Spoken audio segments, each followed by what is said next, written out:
ഈശോമിശിഹായ്ക്ക് സ്തുതിയായിരിക്കട്ടെ. സ്നേഹം നിറഞ്ഞവരെ, എല്ലാവർക്കും ഓശാന തിരുനാളിൻ്റെ മംഗളങ്ങൾ നേർന്നുകൊള്ളുന്നു. പ്രത്യാശയുടെ ഈ ദിനത്തിൽ തിരുസഭാ മാതാവ് നമ്മൾക്ക് ധ്യാനിക്കാനായി നൽകിയിരിക്കുന്ന വചനഭാഗം വിശുദ്ധ മത്തായിയുടെ സുവിശേഷം 21-ാം അധ്യായം 1 മുതൽ 17 വരെയുള്ള വാക്യങ്ങളാണ്.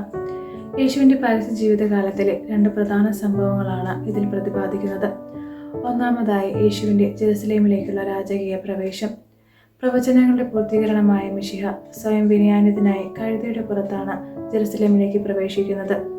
ഇതിലൂടെ യേശു മാനവരാശിക്ക് നൽകുന്ന സന്ദേശം എന്തെന്നാൽ, നാം ജീവിതത്തിൻ്റെ വിജയത്തിൻ്റെ പടവുകൾ കയറുമ്പോഴും സ്വയം വിനയാനിതരാക്കുക എന്നതാണ്. നമ്മുടെ ദൈവം ഇത്രമേൽ വിനയാനിതനായെങ്കിൽ അഹങ്കരിക്കാൻ നമ്മുടെ പക്കൽ എന്തുണ്ട്? തൻ്റെ രാജകീയ പ്രവേശനത്തിന് യേശു ഏറ്റവും നിസ്സാരനായ കഴുതയാണ് തിരഞ്ഞെടുക്കുന്നത്.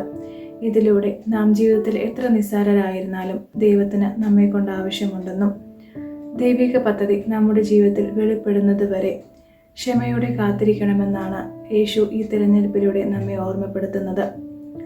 ദേവാലയത്തെക്കുറിച്ചുള്ള തീഷ്ണതയിൽ ജ്വലിക്കുന്ന യേശുവിനെയാണ് പിന്നീട് നാം കാണുന്നത്. ജെറുസലേം ദേവാലയത്തെ കച്ചവടക്കാരുടെ സ്ഥലമാക്കിയതിനെ യേശു ശക്തമായി പ്രതിഷേധിക്കുന്നുണ്ട്. കച്ചവടക്കാരെ പുറത്താക്കുക മാത്രമല്ല, തൻ്റെ കരുണ പ്രതീക്ഷിച്ച് തൻ്റെ അടുത്തെത്തിയ അന്ധരും മുടന്തരുമായവരെ അവിടുന്ന് സുഖപ്പെടുത്തുന്നു. അന്നത്തെ ജെറുസലേം ദേവാലയം എന്നത് ഇന്നത്തെ യേശുവിൻ്റെ ശരീരമാകുന്ന സഭയെയും പരിശുദ്ധാത്മാവിൻ്റെ ആലയങ്ങളാകുന്ന നമ്മളുടെ ഓരോരുത്തരുടെയും ശരീരങ്ങളെയുമാണ് പ്രതിനിധീകരിക്കുന്നത്. യേശു സ്വന്തം ജീവൻ നൽകി സ്നേഹിച്ച തിരുസഭയെ നമുക്ക് മലിനമാകാതെ പവിത്രമായി സൂക്ഷിക്കാം.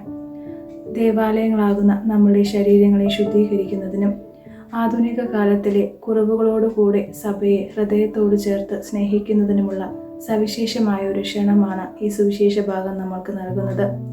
നസ്രായനായ യേശുവിനെ വിഴുങ്ങിക്കളഞ്ഞ തൻ്റെ പിതാവിൻ്റെ ആലയത്തെക്കുറിച്ചുള്ള അതേ സ്നേഹ തീഷ്ണത ഓരോ വിശ്വാസിയിലും നിറയാൻ നമ്മൾക്ക് പ്രാർത്ഥിക്കാം. അനുഗ്രഹീതമായ നോമ്പിൻ്റെ ഒരു വലിയ ആഴ്ച എല്ലാവർക്കും നേർന്നുകൊള്ളും.